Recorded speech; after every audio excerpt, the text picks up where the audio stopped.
Great to have you with us here on the Sportscasters Club online radio show. I am Rick Schultz. This is going to be a fun episode because it's a topic that is timely as we record this in the summer of 2023. But it's something that I'm sure you can come back to in the years to come. And there will be a lot in here in this discussion that will be pertinent to your broadcast journey at that point as well. So even if the people we're talking about change, the philosophy and some of the things we're going to discuss today will stay the same. Welcome to the Sportscasters Club radio show, where it's all about becoming a better sportscaster and a better sports fan. And now, your host, Rick Schultz. I want to start by giving an overview of some of the changes and things we've seen occur during ESPN Sunday Night Baseball broadcasts.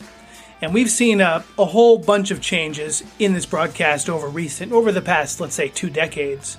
When ESPN first burst onto the scene with Joe Morgan and John Miller, those were just fantastic broadcasts. They were appointment TV. It was appointment television. No matter what games you watched during the day, during the week, Sunday night, it just had that extra special feel. And obviously John Miller was a huge part of it. The late Joe Morgan was tremendous in my opinion. For some reason, he was very polarizing. A lot of people didn't like him as a broadcaster. I always did. I always enjoyed that duo, that tandem, and I thought they brought a whole lot. And then obviously ESPN branched into some different things for their Sunday night broadcasts. When you think about the A-Rod years, the Mendoza years, some of those different things that they tried, different pairings they tried, Aaron Boone. I was never a big fan of that broadcast team and that whole era. Maybe it was because I was still tied to the Miller and Morgan golden years that I would call it of ESPN Sunday night broadcasts. But nonetheless, what I want to talk about today is specific to the broadcast team right now. The broadcast team that is doing games every week, because there are some specific things that are absolutely, positively terrible from a philosophical standpoint, from a broadcaster nuts and bolts standpoint. There's a few, and we're going to talk about them. And there's also a lot of great things from our vantage point, in my opinion, and I'm going to share those as well. So it's certainly not going to be a hit piece on ESPN Sunday Night Baseball. If you've listened to the Sportscasters Club online radio show for any length, you know that we are generally very positive. So we don't usually like to point out when someone is maybe not meeting the bar, maybe falling short, because it's a small industry and you don't want to burn bridges. And that's just not we're very positive here. We're here to help sports broadcasters be better. And so we usually we're not trying to tear people down. That's never been our purpose here.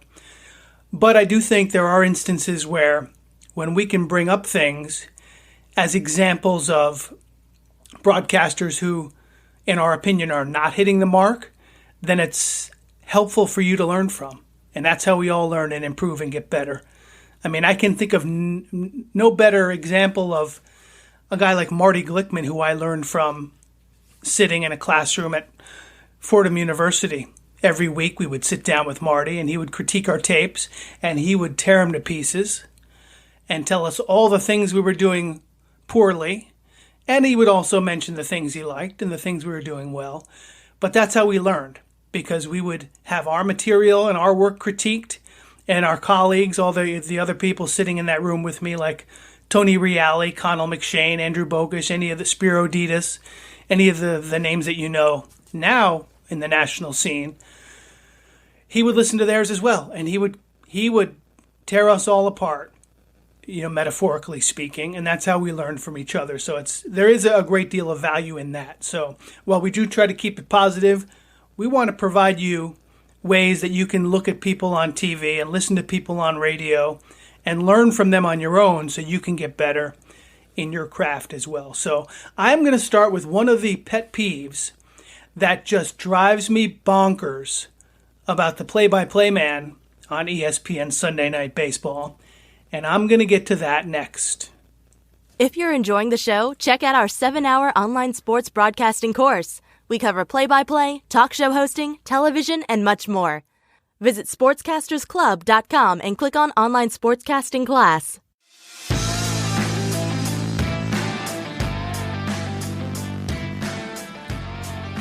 All right, so we're talking about ESPN Sunday Night Baseball and their television broadcast.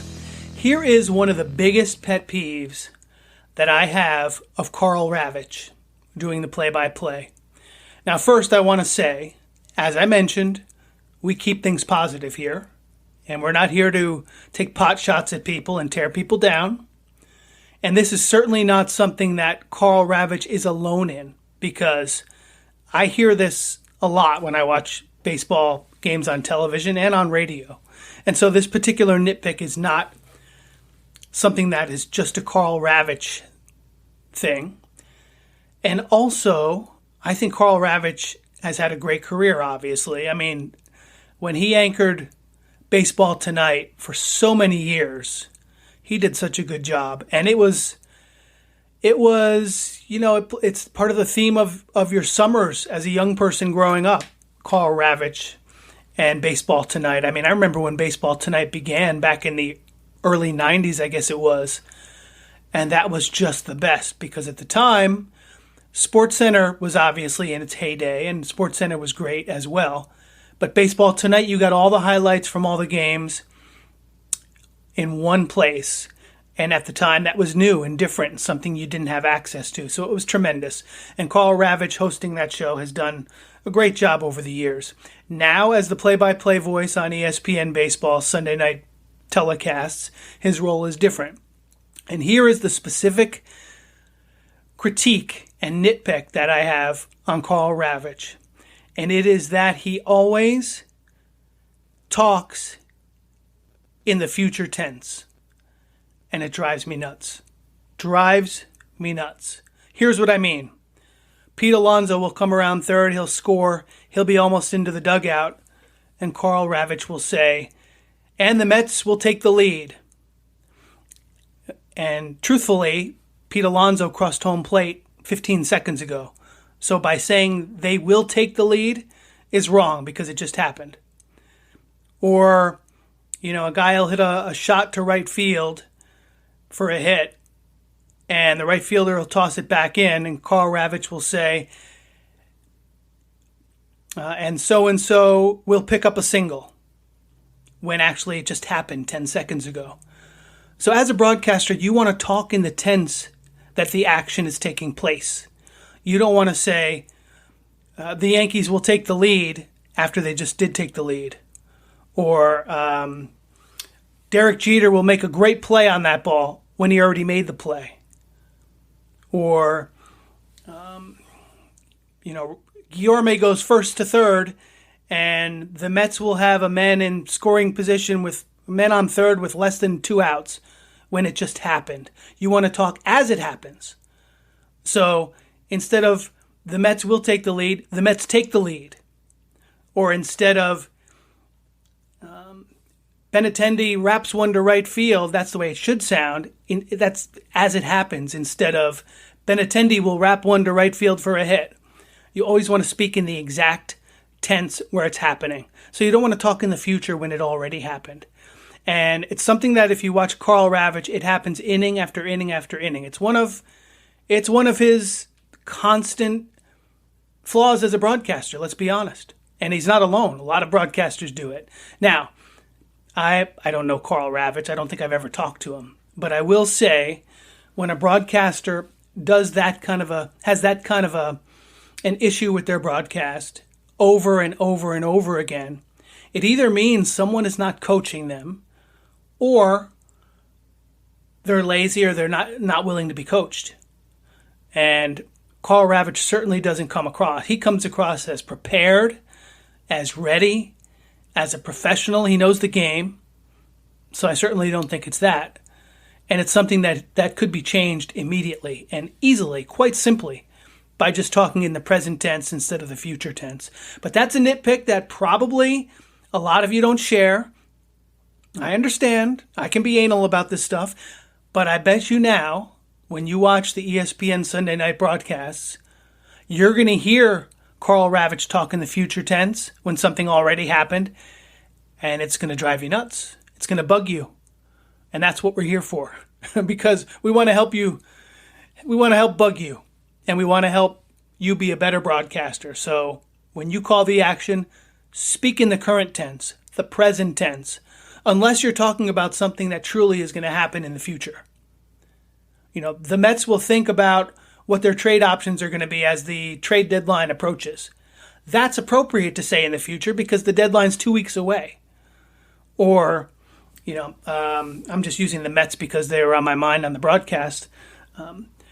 The Mets are going to have a decision to make whether they bring up Beatty, or whatever the case might be. If it's in the future, the Mets are going to have to consider when Marty can come back off the disabled list, the injured list, because that's truly something that's going to happen in the future. So if you're talking about the future, use the future tense. If you're talking about something happening right now, use the present tense. Shouldn't be difficult. And for a professional like Karl Ravech, that change isn't difficult because he's a solid broadcaster and he can make that change. So that's my nitpick on Karl Ravech. But I do have some thoughts about the rest of the broadcast team, and we will talk about the other 3 participants coming up next. Is there one person in your life who would love this online radio show? Do you know someone who wants to get into sports broadcasting, or someone who is a huge sports fan and just can't get enough? You just might make their day by sharing this podcast. So share the Sportscasters Club online radio show with your friends and family today. All right, so maybe you think we went a little too far with our negativity and our nitpick on Karl Ravech. But again, if you're a sports broadcaster, you want to be able to listen and watch and pick up the good that you see and hear out there, and also the things that you would improve if it were you. And there's no such thing as a perfect broadcaster. There's no such thing as a perfect game. I remember when Bill Rogan and I used to broadcast games together in the minor leagues, in the New York Penn League 25, 30 years ago. We would always joke that we'd like to have a perfect game, just like a pitcher would. And then usually by, bottom of the first inning, one of us would make a flub or a mistake or whatever, and there goes the perfect game on the broadcast side. But we used to say that the closest thing to a perfect broadcaster that we had seen, and we both agreed on this, was Bob Costas, because he can be so eloquent and fluent, whether it's in the studio as an anchor on the Olympics or whether it's calling play-by-play of a baseball game. To me, there's never been a more, Vin Scully, same way, very close to perfect when you talk about pronunciations and diction and play-by-play and everything that goes into a broadcast. Those are 2, just thinking about baseball, that would stand out to me. So there's always room to improve. Unless you're Bob Costas or Vin Scully, there's always room to improve. So let's keep that in mind.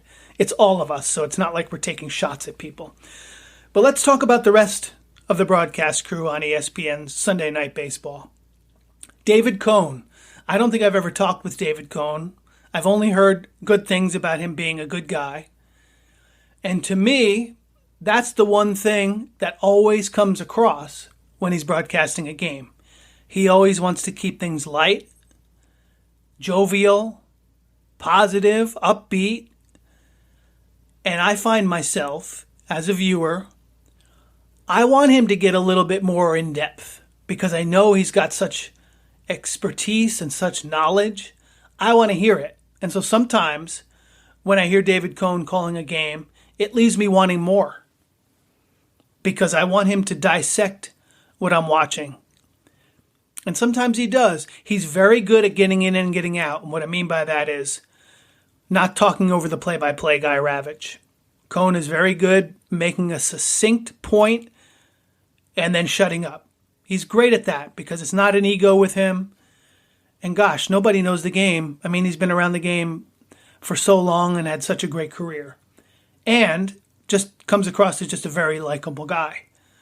But sometimes I'd like to hear that Keith Hernandez or Ron Darling level insight, or Tim McCarver.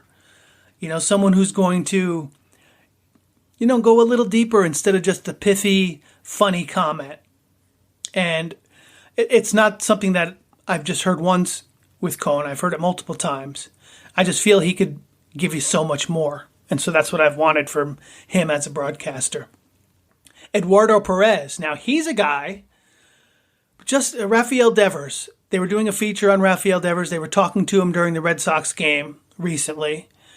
And they were really getting along well with him. And Perez was asking him about the $300 million contract he signed and what was that like and what kind of a reaction did you have? He was trying to get a feel, and they were going back and forth. It was you could tell they had some camaraderie going. And then the very next half inning, there was a base running mistake, and Perez called him out for making a mistake on the base paths. And I thought, you know what? That's really, that shows integrity as a broadcaster. Because one of the things that we always used to talk about 20 years ago broadcasting games was that praise without criticism is meaningless. Praise without criticism is meaningless. And what I mean by that is, if you have a broadcaster who's always praising and always complimenting, but never critiquing, never critical in any way, never offering ways that a player could have done something differently on the field or better, or ways that he created, that he made a mistake. If all you do is praise, it rings hollow. It comes across as shallow. But when you balance it, like Perez did, he had all this great fluff stuff and conversation with Devers, and then the next half inning, he called him out and said that was a poor base running mistake after he had just talked to the guy for a half inning. And that really stood out to me, because that's the way you're supposed to do it. You're supposed to offer both. Tell me the good, tell me the bad. And those are the guys that get respect, too, in the clubhouse. I mean, think about the best color analyst in any sport that you know. If you're turning on if it's basketball, it's Jeff Van Gundy, or, maybe he's not in the same role as he was now, but it just sticks in my head. That was the first guy that came to my mind as a color analyst. Or in football, whether it was John Madden for many years. He was very positive, but he wasn't afraid to say something. If a player made a mistake, call it out. Players are human. You're there to just explain what's happening and why. And so if a player makes a mistake, say so. Call it out. And there's a line that you draw, which I always used to draw, and I think is a very fair way to do it. Always consider that whatever you say on the air, you're saying right to a player's face, or to a player and his family's face. So just imagine they're all sitting around in your broadcast booth, and you're describing the action, and their loved one just made a mistake on the field. Explain it as if their family's sitting right next to them, because they know it's a mistake. They see it. And if you're fair and you say, Jeff McNeil went to his left, but instead of charging that ball, he let it play him, and it was an error. That's not something we see from McNeil on an everyday basis. That's a fair way to say it, because you're not taking a cheap shot, but you're truthfully explaining what just happened. And so that's always a great guideline, to pretend that the player is right there. Never say anything on the air that you wouldn't say to a player's face. And that way you gain their respect. They may not like it. They may give you the cold shoulder. It happened to me. There were times when I'd walk in the clubhouse and players would give me the cold shoulder at best, or give me a dirty look, or say something to me, or wherever, or whatever it was. But in the instance where I had to explain myself and tell them exactly what I said and why, then I would. I mean, there was a player that I remember he was a very slow of foot player, big first baseman, a lumbering guy. And my broadcast partner one day said that he runs the bases like he's in quicksand, I think is what he said, or like he's wearing lead shoes. I think it was lead shoes, whatever it was. It wasn't a comment I made. But then the next day, the player during the game came out of the dugout and looked up at the broadcast booth and was pointing down at his feet to my partner. And he apparently wasn't too thrilled about the comment. But the point is, whenever you're making a comment about a player, always be fair and say things on the air that you would say to their face, because that will keep you from crossing the line. And if you ever do cross the line, say so. Don't be afraid to say so. If you're on the air for 3 hours in a row, you're bound to make a mistake. I mean, I'm on this broadcast for 25 minutes, and who knows? I might have made a mistake. If I did, let me know. sportscastersclub@gmail.com. Shoot me an email. Tell me where you think I'm wrong, because I certainly don't have all the answers, and I make mistakes as a broadcaster and as a professional myself. But what I always told my students at Marist and at Fordham and at the Connecticut School of Broadcasting and privately at Sportscasters Club is always say about a player what you would say to their face. And that's how you know you're being fair. So that's where I think Eduardo Perez does a really nice job. And finally, Buster Olney on his sideline reporting. The thing I like about Buster is he doesn't make it about himself. He gets in there, he asks a quick question, sends it back to the booth. And you know Buster knows the game. He's as connected as anyone in the game. And that's one of the things I really like about Buster Olney. He doesn't make it about himself. And to me, that raises his stature in my eyes, because that means he's a pro. He's a professional. He's not there for the ego. He doesn't want everyone to know how great he is. One of the things that always bugs me about sideline reporters is when they'll say, well, you know, Joe Torre told me that such and such, instead of just saying, Joe Torre said Jorge Posada did this. Or Buck Showalter said Max Scherzer was going to go 6 innings tonight. Instead of inserting yourself and saying, well, Buck Showalter told me today that Max Scherzer is going to go 6 innings. There's no need to insert yourself other than you want to make yourself feel important. And so don't do it. And Buster Olney doesn't do it.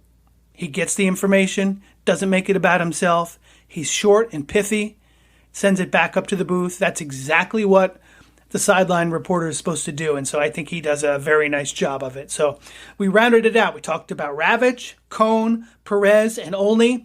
And when I come back, I'm going to wrap this one up with a final thought about my overall take of the ESPN Sunday night broadcast now compared to 10 or 20 years ago. Are you an aspiring sportscaster or an established sportscaster? Or how about just a sports fan? Well, you probably are, which is why you're tuned into the Sportscasters Club online radio show. A great way to get practice, to build a platform, and to become a better broadcaster is by doing exactly what I'm doing right now, hosting a podcast. And the cool thing is, it's really easy. It's really simple. I mean, if I can do it, really anybody can do it. Hosting a podcast now is something that's available to anyone. If you're a beginner or if you're advanced, number one, it's a lot of fun. Number two, it allows you to improve and become better in your craft. And number three, it's a great way to put your name out there and network and build a career. So if you would like to host a podcast, you can do the same thing I've done, and I've chosen to use Buzzsprout as my host. Number one, they're pretty much the easiest one out there. It is so simple to start a podcast with Buzzsprout. And again, if I can do it, you can do it. Number two, they're very inexpensive. And number three, they have all the tools you need to grow your podcast the way you want to do it. You have complete control. So if you're interested in setting up a podcast for yourself, check out the show notes.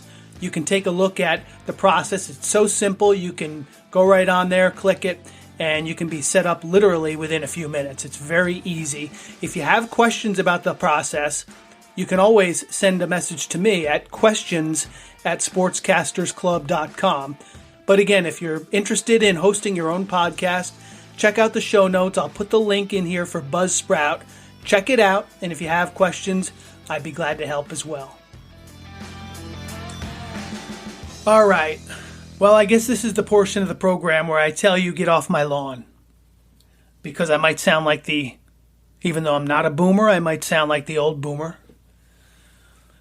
It's funny, when I would sit with my classes at Fordham or Marist or wherever, I would bring up these topics, and oftentimes, I know it's hard to believe, but my opinion would differ from that of the 20-year-old student sitting in my classroom. And I understood it. And I would say, listen, my opinion is not going to be the same as yours because I'm 47 and you're 20. And so my frame of reference is going to be different. So here are my thoughts based on that prism, based on that lens. Here are my thoughts on ESPN Sunday Night Baseball. And you can really say it's ESPN in general, because the broadcast is clearly dumbed down from what it was 10 to 20 years ago. That's right. The Sunday Night Baseball broadcasts are dumbed down. Dumbed down. That's exactly what I mean. They are. Because it's almost like you're broadcasting a game now for a generation that has no attention span. Because the numbers are flying all over the place. The graphics are everywhere. All these different... And I've never been into the launch angle and all this StatCast stuff and the exit velo and all that nonsense. Because to me, it's nonsense. I know... Listen, Brian Kenny will argue it all day long. And Brian's a great guy. I like Brian a lot. But it just feels to me like the game is dumbed down for the video game generation. And I'm not saying it's a bad business decision because, listen, like I said, I'm in my late 40s. I've got a lot fewer years watching ESPN than someone who's 20. And so if you're catering to that audience long term, maybe that makes good sense for you. Maybe it does. I'm not saying it doesn't, but I'm just saying, as a baseball purist, as a baseball fan, broadcasting in general, but specifically ESPN, has been dumbed down over the years. And you can say an awful lot, truthfully, about how ESPN itself changed over the last decade and been dumbed down in many ways. And we won't get into all that. That's not why we're here today. Maybe they've gotten a little bit better over the last year or two. But for me, and you could say the same thing about talk radio. I always tuned into talk radio to hear about the sports, to hear about the Knicks, the Rangers, the Mets, the Jets, to hear about the trade talks, all the real in-depth nuts and bolts sports. Now it's more about pop culture. It's about, the latest influencers and the latest pop culture and the gossip and the TMZ crowd and all that. And I'm not saying it's a bad business decision. It doesn't fit me as much as it fits the 20-year-old. So that is what it is. And I think that's what ESPN does now, generally, and on the Sunday night broadcast. There are many broadcast teams across baseball that do a more traditional, nuts and bolts, in-depth baseball broadcast as opposed to the pop culture, stats in your face, graphics, music, all this entertainment type stuff. And so for some people, like most of the students I coach, the 20-somethings, they love that. They love it. And most of the people of my generation and older don't like it so much. Can't relate to it as much. We prefer the old days. We prefer the days when it was Sean McDonough and Tim McCarver, or whomever the team was back then, the broadcast team. So it's just different. It's different, but that's my overall thoughts, and it's my opinion on Sunday Night Baseball and how it's changed. It's gone a long way from John Miller, Joe Morgan. It's a lot different, and our culture's different, and the sports fan is different. So I'm not saying it's not predictable, and maybe it's a good thing in the overall scope. I'm not saying you have to make all your decisions based on the old guys like me, but that's just the way I see it.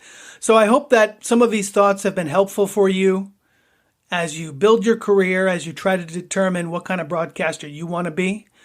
And like we say on Sportscasters Club. We want you to become a better sportscaster and a better sports fan. And you'll probably tune into a game now, and you'll hear someone talking in the future tense, and it'll bug you. And you will hear a color analyst that doesn't get as deep as you would want him to be. And maybe you'll hear another color analyst that offers criticism and praise in a balanced fashion, and you really appreciate that. And then maybe you'll hear a sideline reporter that gets in and out and doesn't make it about him or her, and you really appreciate that as well. So a lot to learn from the good ones, and also there are things we can always learn on how we can be better. So hope you enjoyed this take about Sunday Night Baseball. Again, it's fun. It's still a highlight of the baseball week. It's different than it used to be, but hopefully you learned some things. Let me know where I'm wrong. Our email is sportscastersclub@gmail.com. Send in your questions and let me know if you think we're being and also, by the way, get off my lawn. I think that's the way we should end this broadcast, right? All right. Well, thank you for listening. Hope you enjoyed it. And thanks for sharing it with some friends. And we'll talk to you next time. Thanks for listening to the Sportscasters Club radio show at sportscastersclub.com. Don't forget to subscribe so you will never miss an episode. And thanks for liking, sharing, posting reviews, and spreading the word.